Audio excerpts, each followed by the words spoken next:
Hi! Salut à tous. Ça fait un bout de temps que j'ai pas fait de vidéo, mais parce que j'étais occupée par l'écriture. Alors désolée d'abord pour ma voix parce que je suis malade. J'ai la maladie du siècle, malheureusement.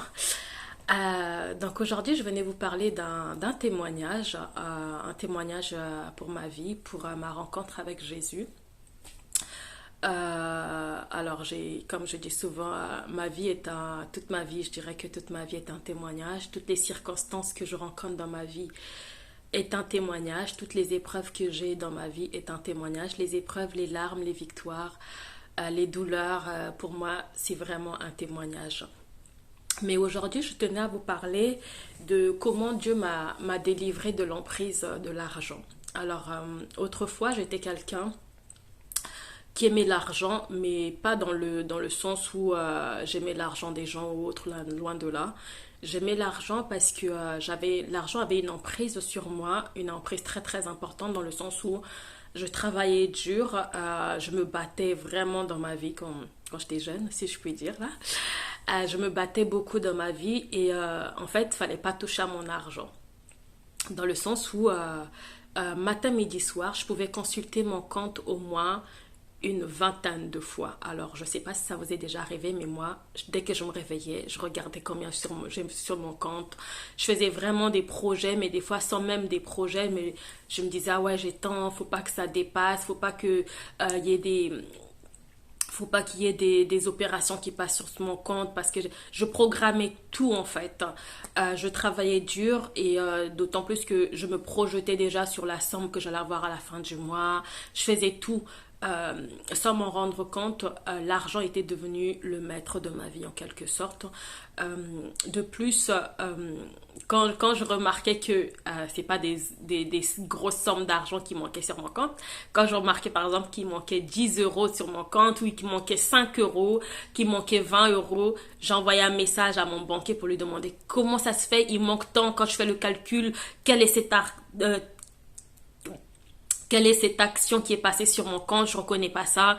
Et je peux vous garantir, à l'époque où j'avais un conseiller, j'avais l'impression qu'il avait peur de moi, tellement que j'étais vraiment accro à mon argent, que à chaque opération, vous savez, des fois, quand vous êtes à découvert, la banque, des fois, vient piocher dans votre compte et qu'à la fin, en fait, vous comprenez pas pourquoi, enfin, il y a des actions qui se passaient, je savais pas, je suis pas banquière, là, je savais pas pourquoi il y avait ça, mais c'était justifié, là. Mais moi, mon conseiller, pour éviter les problèmes, il me remboursait. Alors, moi, sincèrement, mon ancien conseiller me remboursait la somme. Pour éviter les problèmes avec moi, il me remboursait. Alors, sans m'en rendre vraiment compte, petit à petit, alors l'argent des gens, je m'en fichais complètement. Je n'avais pas une emprise sur donne-moi ou paye-moi ceci, non, loin de là. Mais l'argent que je travaillais de ma propre sueur, l'argent que je me réveillais à 3 heures 4 heures du matin, l'argent que je donnais tout, fallait pas venir, en gros, excusez-moi de l'expression, venir m'emmerder pour mon argent, là, loin de là. Donc, et un jour, en fait, j'ai fait la rencontre de Jésus dans un songe. En fait, j'étais avec un membre de ma famille. Dans ce songe-là, j'étais comme dans un pèlerinage.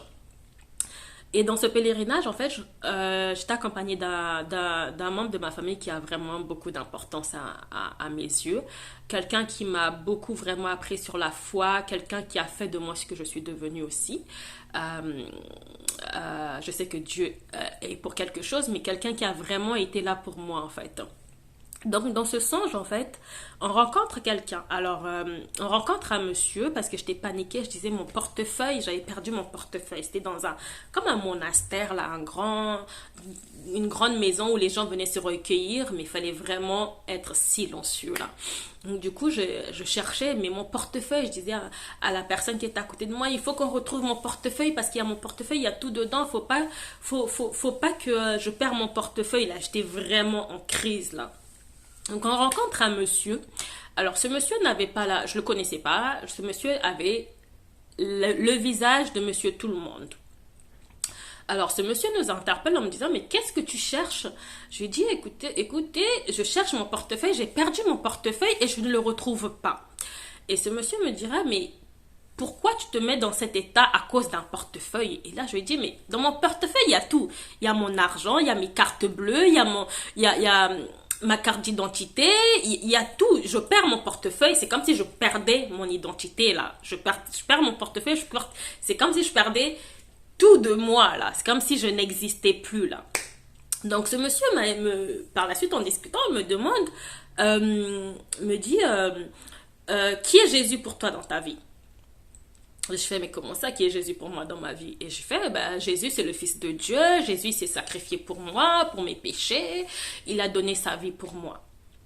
Elle me dit encore, mais encore, qui est Jésus pour toi? Alors Jésus, je lui répète encore les mêmes choses que ce que j'ai appris à l'église, ce que j'ai appris dans mon éducation, ce que j'ai appris des enseignements que j'avais reçus au préalable. Donc je lui réponds, mais je viens de vous dire, Jésus, c'est le Fils de Dieu, il est mort sur la croix pour moi, pour mes péchés, pour ma libération.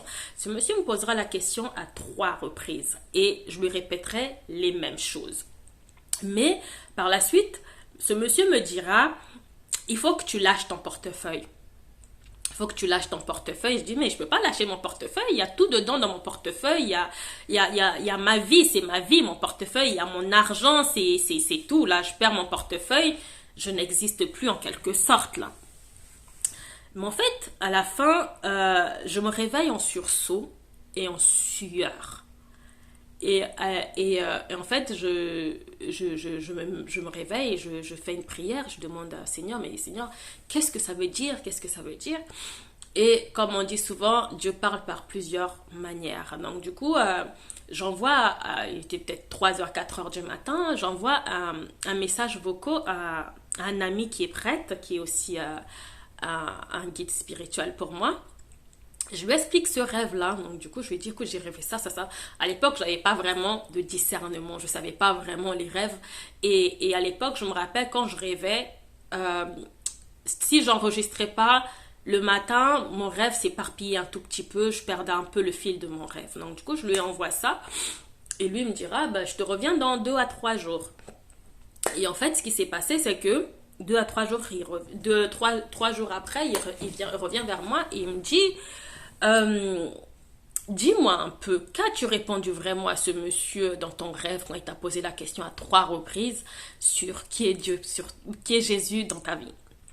Et du coup, je lui ai dit, écoute, moi je lui ai dit qui était Jésus dans ma vie, que c'est le Fils de Dieu, qui s'est sacrifié pour nous. Et là, il me dit, mais encore. Et je lui ai dit, mais encore quoi? Et là, il me dit, mais attends, je te connais? Ça fait 2 ans ou 3 ans qu'on se connaissait. Et il me dit, je te connais depuis un certain temps. Et à chaque fois que je te vois, tu te plains souvent. J'ai pas ça dans ma vie, j'ai pas ça, j'ai pas d'argent, je suis pas mariée, j'ai pas de logement, j'ai pas de travail. Et à chaque fois que je reviens en Europe, ta vie change. Et en fait, ce qui s'était passé, c'est que il était parti en Afrique et 1 année après, quand il est revenu, j'avais une voiture, j'avais un compagnon, j'avais chez moi, j'étais plus dans ma famille, j'étais chez moi et j'avais un travail. Il me dit, mais en fait, tu te rends pas compte. Tout ce que tu demandais il y a 1 an, tu les as reçus. Mais t'es jamais contente parce que l'année où j'avais fait mon songe, en fait, je lui demandais, j'ai pas d'enfant, comment ça se fait, j'ai pas d'enfant, le Seigneur m'aime pas assez, pourquoi il me donne pas ceci, il donne tout à tout le monde, mais à moi, il me donne pas. Donc il me dit, mais t'es tellement t'es tellement dans la demande et quand on t'exauce, tu n'es jamais reconnaissant là envers le Seigneur, tu n'es pas reconnaissant. Mais il me fera comprendre que c'est dommage que j'ai pas reconnu qui était Dieu dans ma vie, qui était Jésus dans ma vie parce que à part ce qu'on m'apprend à l'église, à part tous les enseignements que j'aurais reçus au préalable, je faisais pas le lien qu'il était réellement dans ma vie. Les enseignements, c'est bien beau, mais ta vie, témoigner de ta vie, c'est encore meilleur. Alors là, en fait, quand il m'a exhorté, quand il a fait le lien avec tout ce que j'avais enduré dans ma vie et que Jésus était quand même présent dans ma vie malgré les difficultés, malgré tout, et qui continuait à me combler de son amour et de ses bénédictions. Mais moi, avec mes yeux de mes yeux simples, je ne pouvais même pas lui être reconnaissant. Et en fait, ce qui s'est passé, c'est que quand il m'a exhorté, j'ai vu les merveilles de Dieu dans ma vie. J'ai vraiment vu ce qu'il avait fait et ce qu'il continue à faire dans ma vie, que à chaque fois que je demandais quelque chose, qu'il me le donnait en fait, sans m'en rendre compte, et que moi, je n'étais jamais reconnaissante. Je prenais pas le temps de lui dire, oh Seigneur, merci pour tout ce que tu as fait dans ma vie, merci pour tous les biens que tu me donnes, merci, merci, merci. En fait, ce qui s'est passé après, c'est que j'ai pleuré. J'ai tellement pleuré que j'étais là, Jésus, reviens dans ma vie, reviens, je te dirai que tu as fait ça dans ma vie, tu as fait ça dans ma vie, tu as fait ça, tu m'as béni dans... Et en fait, je pleurais, je disais, s'il fallait recommencer dans ce rêve-là, reviens, je te dirai tous les bienfaits que tu as fait dans ma vie. Alors aujourd'hui, ce qui m'a tenu à cœur en ce jour, c'est que ce qui m'a interpellée à travers ce témoignage, et que ce que le Seigneur m'a mis vraiment à cœur, c'est de parler encore une fois de plus de son nom, et de dire à toutes les personnes qui se plaignent de leurs études, de leurs finances, de leur santé, de leur travail, qu'il est le maître de tout avant tout. Aujourd'hui, c'est vrai que on a la santé, on peut aller au travail, on peut se dire que comme j'étais avant, oui, je me réveille, si j'ai cet argent-là, c'est parce que je me réveille pour aller travailler.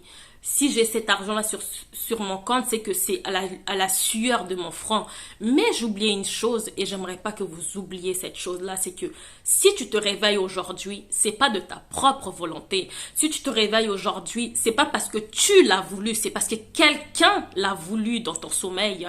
Quelqu'un s'est battu dans ton sommeil pour que tu aies encore le souffle de vie aujourd'hui. Si tu te réveilles aujourd'hui en bonne santé, que tu peux marcher, que tu peux parler, que tu peux téléphoner à ta famille, que tu peux serrer ta famille dans tes bras, c'est pas à cause de toi. C'est parce que quelqu'un a voulu qu'en ce jour, tu puisses encore exister sur cette terre-là.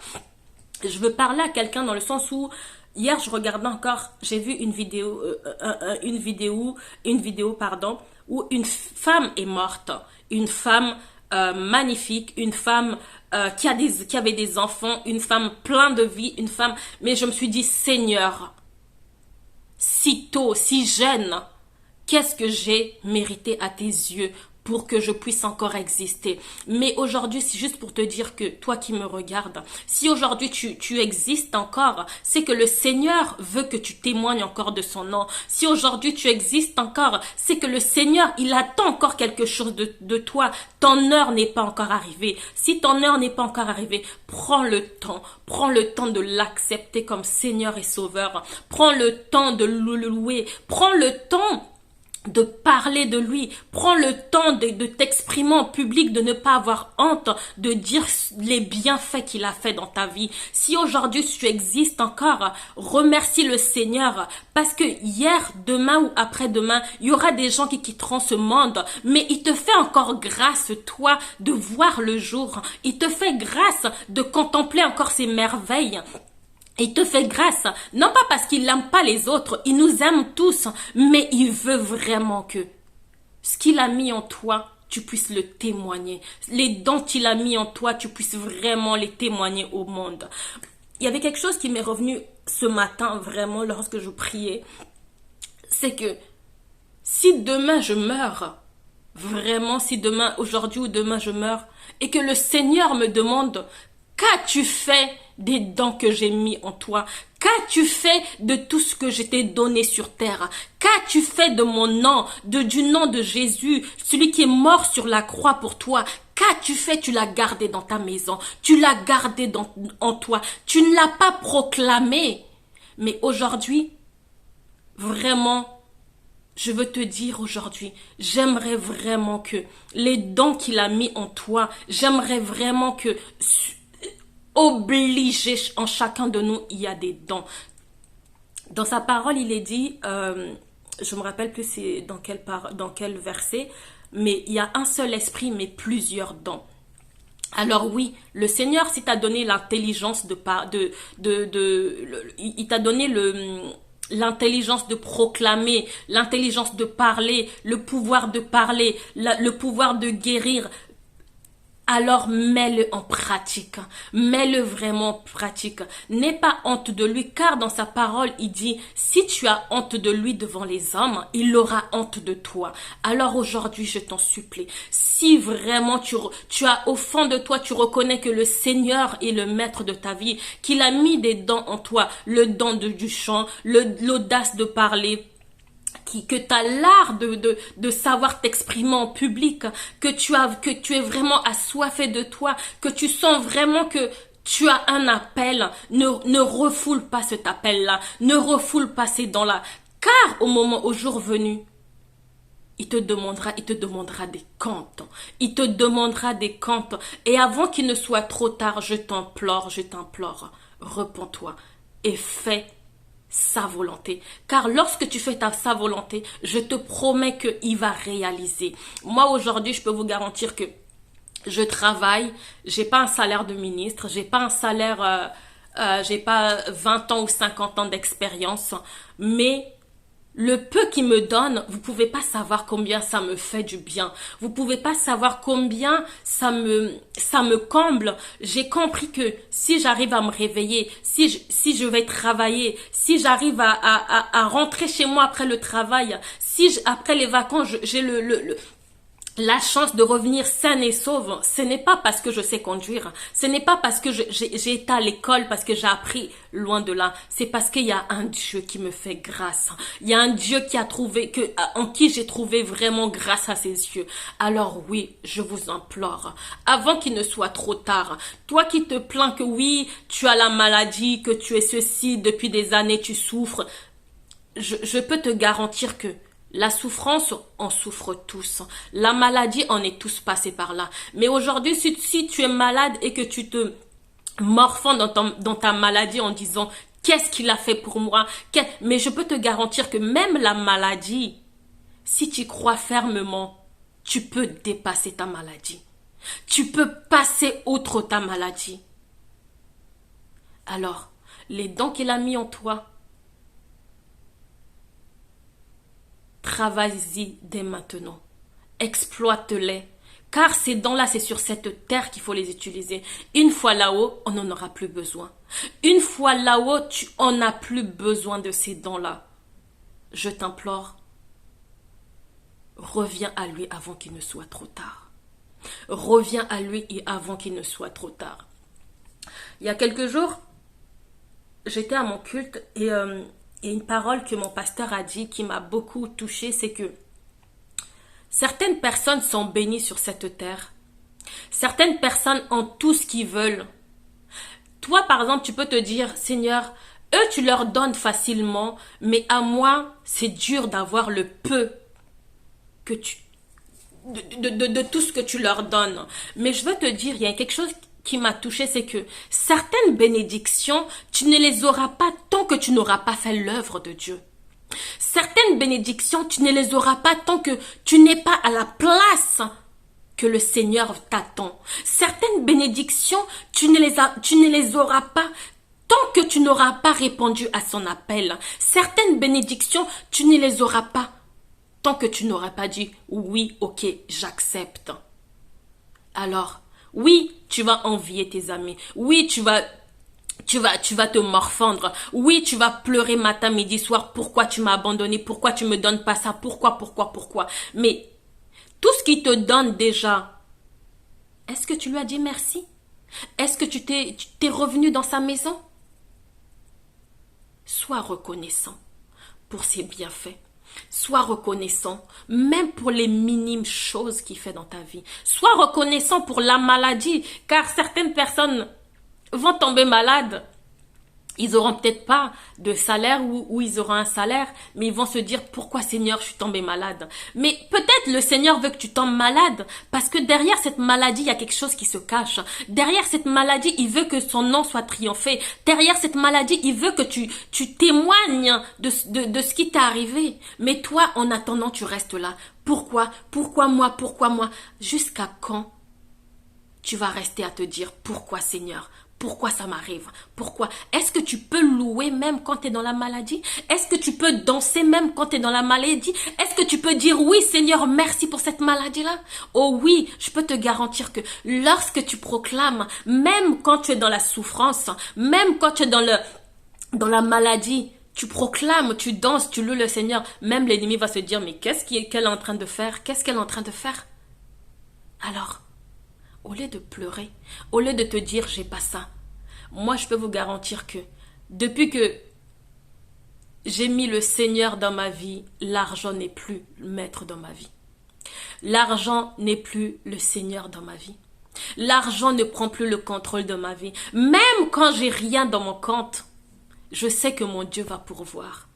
Même quand j'ai faim, je sais que dans ma maison, le Seigneur va exaucer. Quelqu'un va me dire, Faye, tu veux quelque chose? Tu veux que je t'apporte ceci? Je veux que je t'achète ceci? Là, je suis malade. Mes médicaments, c'est même pas moi qui les ai achetés. C'est un de mes collègues qui m'a appelé en me disant, mais t'es malade? Qu'est-ce que t'as? Je lui ai dit, j'ai ça. Il m'a dit, ok, tu veux quoi? Tu passes à la pharmacie t'acheter des médicaments. C'est pas moi. Alors, si tu es incapable de voir même les petits gestes que les gens que le Seigneur met autour de toi, les gens m'appellent, tu es en isolement, tu veux que je te fasse les courses? Je rigole même. Parce que je vois la grandeur du Seigneur. Je vois les miracles du Seigneur dans ma vie. J'ai pas besoin d'appeler ma famille. J'ai pas besoin d'appeler les gens. Non. C'est des choses qui viennent à moi. Alors, peu importe ce que tu souffres, peu importe ce que tu as, remercie le nom du Seigneur. Mais, je voulais vraiment, ma parole vraiment ce jour, c'est que ne quitte pas ce monde avant de n'avoir accompli les merveilles de Dieu dans ta vie, avant de n'avoir fait ce que Dieu attend dans ta vie. Ne quitte pas ce monde et te retrouver devant le Père qui te demandera, oui, il te demandera des comptes. Il te demandera des comptes, je peux te garantir, il te dira, qu'as-tu fait sur terre? Qu'as-tu fait en mon nom? Qu'as-tu fait? Je t'ai donné la vie.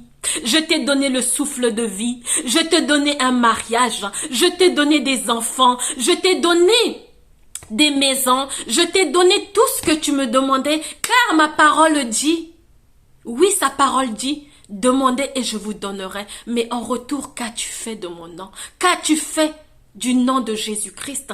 Qu'as-tu fait? Je t'ai donné, mais tu n'as pas réalisé ma volonté. C'est ça que tu veux. C'est ça vraiment que tu veux. Te retrouver devant ton Père et être gêné. Te retrouver devant ton Père et ne pas savoir quoi lui répondre. Non, non. S'il a mis des dents en toi, c'est maintenant qu'il faut te réveiller. S'il a mis des dents en toi, c'est maintenant qu'il faut se réveiller. C'est maintenant, pas demain, pas après-demain. Il t'appelle. Jésus t'appelle.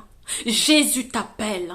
Jésus t'appelle. Reviens à lui et fais sa volonté. Car lui, il fait, il te répond. Quand tu pleures dans ta chambre, il est là, il t'écoute. Quand tu es mal, il est là. Quand tu as faim, il est là. Demandez et je vous donnerai. Donc c'était juste ça mon message en ce jour. Celui qui a des oreilles entende. Alors vraiment que le Seigneur vous bénisse, que le Seigneur vous comble, que vraiment vous continuez à faire sa volonté. Car quand tu t'occupes de ses affaires, il te bénit encore plus. Que le nom de Jésus soit loué, que le nom de Jésus soit glorifié.